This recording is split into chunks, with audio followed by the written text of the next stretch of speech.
Hello everyone, welcome to my new channel. मैं हूं अर्पित और आज की इस वीडियो में मैं ऑपरेटिंग सिस्टम के फुल कंप्लीट सिलेबस के बारे में डिस्कस करने वाला हूं। बेसिकली अगर आप बीटेक, बीसीए, डिप्लोमा या किसी भी कंप्यूटर साइंस कोर्स से बिलोंग करते हैं तो ये आपके लिए वीडियो बहुत ही हेल्पफुल होगा। इस वीडियो में मैं आपको केवल सिलेबस ही नहीं बताऊंगा, मैं हर एक चैप्टर का क्या उसका वेटेज है, क्या उसका इंपॉर्टेंट टॉपिक्स है, क्या उसका फोकस एरिया है, ये सारा चीज़ मैं डिस्कस करूंगा इस वीडियो में। तो चलिए मैं स्टार्ट करता हूँ सिलेबस। तो ये आपको स्क्रीन पर दिख रहा होगा, आई के जीपीटीयू ऑपरेटिंग सिस्टम सिलेबस। ये फोर्थ सेमेस्टर में पढ़े जाने वाला सब्जेक्ट है और इस सब्जेक्ट में टोटल 6 मॉड्यूल्स हैं। ठीक है, बेसिकली इस सब्जेक्ट में टोटल 6 मॉड्यूल्स हैं और हर एक मॉड्यूल का नाम यहाँ पर कोर्स एट ए ग्लांस में दिया हुआ है। जो पहला चैप्टर का नाम है वो है इंट्रोडक्शन।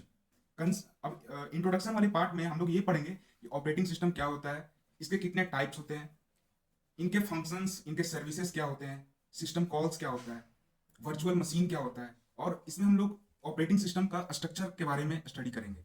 और एक लास्ट टॉपिक है इसमें, case study on Unix and Windows operating system.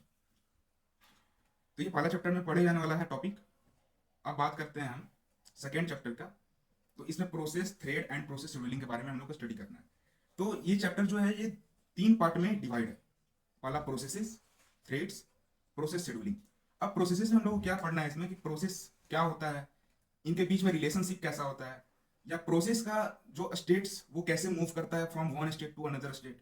फिर उसके बाद हम लोग इसमें एक 5 मार्क्स का इंपॉर्टेंट टॉपिक है प्रोसेस कंट्रोल ब्लॉक। एंड इसके बाद फिर हम लोग इसमें पढ़ेंगे कंटेक्स्ट स्विचिंग। अब थ्रेड्स में क्या पढ़ना है, थ्रेड क्या होता है। वैसे एग्जाम में कभी कभी पूछ लेता है कि प्रोसेसेस और थ्रेड में क्या डिफरेंस है, ये 5 नंबर का क्वेश्चन है, कभी कभी 2 नंबर ही पूछ देता है। तो थ्रेड क्या होता है, वेरियस स्टेट्स पढ़ेंगे, फिर इनके बेनिफिट्स के बारे में पढ़ेंगे, फिर इनके टाइप्स के बारे में पढ़ेंगे। अब टाइप्स में 2 तरह के टाइप्स होते हैं, एक होता है यूजर लेवल थ्रेड और एक होता है कर्नल लेवल थ्रेड। और फिर एक मल्टी थ्रेडिंग का कंसेप्ट है, वो हम लोग लास्ट वाले टॉपिक में पढ़ेंगे। अब इसमें बात करते हैं प्रोसेस शेड्यूलिंग का। तो प्रोसेस शेड्यूलिंग में क्या है कि शेड्यूलर कितने तरह के होते हैं, है ना। लॉन्ग टर्म शेड्यूलर हो गया, शॉर्ट टर्म शेड्यूलर हो गया, मिड टर्म शेड्यूलर हो गया। उसके बाद फिर हम लोग जब आगे टॉपिक में पढ़ेंगे तो इसमें शेड्यूलिंग क्राइटेरिया के बारे में पढ़ना है कि सीपीयू यूटिलाइजेशन क्या होता है, थ्रूपुट क्या होता है, टर्न अराउंड टाइम क्या होता है, वेटिंग टाइम क्या होता है, ठीक है, रेस्पॉन्स टाइम क्या होता है, सब हम सारा चीज़ में हम लोग डिस्कस करेंगे। उसके बाद फिर इसमें शेड्यूलिंग एल्गोरिदम्स पढ़ना है। अब शेड्यूलिंग और एल्गोरिदम जो होता है 2 तरह का होता है, एक होता है प्रिमिटिव एंड एक होता है नॉन प्रिमिटिव। प्रिमिटिव, अब इसमें भी कुछ कुछ टाइप्स आ जाते हैं, like F C F S, first come first serve, S J F shortest job first, R R round robin. ठीक है। एंड लास्ट में इसमें एक टॉपिक है multi processor scheduling, real time scheduling, R M and EDF. ठीक है। अब basically ये जो चैप्टर है ना, ये chapter exam point of view, हम बोल सकते हैं कि न्यूमेरिकल पॉइंट ऑफ व्यू से ये बहुत बहुत ही इंपॉर्टेंट है, ये प्रोसेस शेड्यूलिंग वाला चैप्टर। इसलिए बेस्ट प्रैक्टिस ये होगा कि जितना हम क्वेश्चन प्रैक्टिस करेंगे उतना मेरे लिए बेनिफिट होगा। ठीक है। अब बात करते हैं मॉड्यूल नंबर 3 का, इंटर प्रोसेस कम्युनिकेशन। अब इंटर प्रोसेस कम्युनिकेशन में बेसिकली हम लोग पढ़ते हैं कि क्रिटिकल सेक्शन क्या होता है, सेमाफोर क्या होता है। ठीक है। और इसमें कुछ कुछ 5 मार्क्स का जो इंपॉर्टेंट टॉपिक है वो है आपका producer consumer problem, dining philosopher problem, और एक होता है आपका पीटरसन सॉल्यूशन। ये जब हम नेक्स्ट वाले वीडियो में जब हम वीडियो डालेंगे तो इसमें सारा चीज वो डिस्कस किया हुआ होगा। ठीक है। अब 4 चैप्टर में आते हैं। 4 चैप्टर में डेडलॉक्स पढ़ने हैं। अब डेडलॉक्स में बेसिकली जो मेन इंपॉर्टेंट इसमें थीम होता है वो क्या होता है कि डेडलॉक कब अकर होता है, या इसको प्रिवेंट करने के लिए क्या क्या कंडीशंस हम यूज करते हैं, लाइक होल्ड एंड वेट। ठीक है, प्रिम्पसन यूज करते हैं, सर्कुलर वेट यूज करते हैं, लाइक दिस। ठीक है।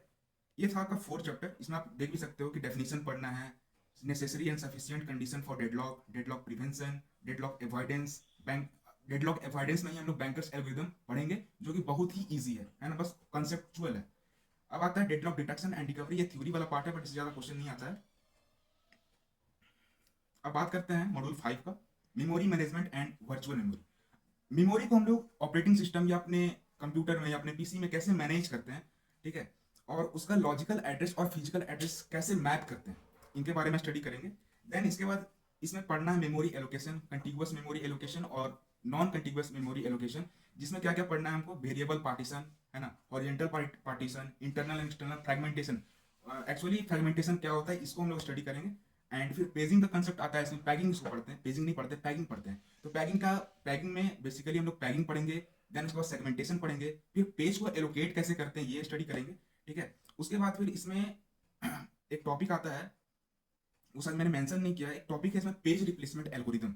ये पेजिंग वाले लास्ट वाले टॉपिक में यहाँ पर डिसएडवांटेजेस ऑफ पेजिंग के नीचे एक टॉपिक है पेज रिप्लेसमेंट एल्गोरिदम। अब पेज रिप्लेसमेंट एल्गोरिदम में बेसिकली हम लोग को स्टडी करना है कुछ एल्गोरिदम, लाइक जैसे FIFO, first in first out, second chance, LRU, list recently use, and NRU, not recently use. ये हम लोग इसमें पढ़ेंगे। इसमें न्यूमेरिकल क्वेश्चन आता है, बहुत ईजी है, इसमें कितना हिट हुआ कितना मिस हुआ ये सब सारा हम लोग इसमें पढ़ेंगे। एंड लास्ट चैप्टर में आपका क्या है, input output hardware, file management and disc management. अब इनपुट आउटपुट हार्डवेयर देखो, ये इसमें सबसे इंपॉर्टेंट टॉपिक क्या है, डायरेक्ट मेमोरी एक्सेस, कि हम लोग कैसे मेमोरी को एक्सेस कर सकते हैं डायरेक्ट वे में, ठीक है, जिसको हम लोग DMA, शॉर्ट फॉर्म में DMA बोलते हैं। एंड फाइल मैनेजमेंट जो होता है, फाइल मैनेजमेंट वो कैसे फाइल को हैंडल करते हैं, कैसे एक्सेस करते हैं, फाइल का ऑपरेशन क्या क्या होगा, फिर फाइल का स्ट्रक्चर क्या होगा, एलोकेशन मेथड, कंटिग्यूअस, अभी जो मैंने अभी कुछ देर पहले बताया था, कंटिग्यूअस, नॉन कंटिग्यूअस, लिंक्ड, इंडेक्स्ड, ये सब सारा चीज। फ्री स्पेस मैनेजमेंट में बीट फैक्टर, ये इतना इंपॉर्टेंट नहीं है, बट इसको हम थोड़ा स्टडी कर लेंगे कि फाइल कैसे हैंडल होता है, कैसे इसको हम लोग एलोकेट करते हैं। एंड डिस्क मैनेजमेंट क्या है, डिस्क मैनेजमेंट में हम लोग को एक इसमें भी एल्गोरिदम है, डिस्क शेड्यूलिंग एल्गोरिदम। अब डिस्क शेड्यूलिंग एल्गोरिदम में बेसिकली हम लोग को FCFS, SSTF, स्कैन, CScan, इनके बारे में स्टडी करना है। एंड इसमें लास्ट टॉपिक जो है आपका boot block versus bad block, ये 2 नंबर का क्वेश्चन है, इनके बारे में हम लोग स्टडी करेंगे। तो ये बेसिकली आपका कंप्लीट सिलेबस है ऑपरेटिंग सिस्टम का।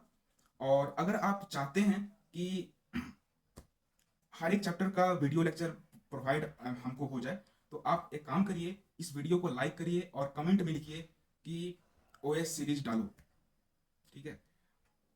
अगर वीडियो हेल्पफुल लगा हो तो आप इस वीडियो को लाइक करिए, सब्सक्राइब करिए और दोस्तों के साथ शेयर करिए।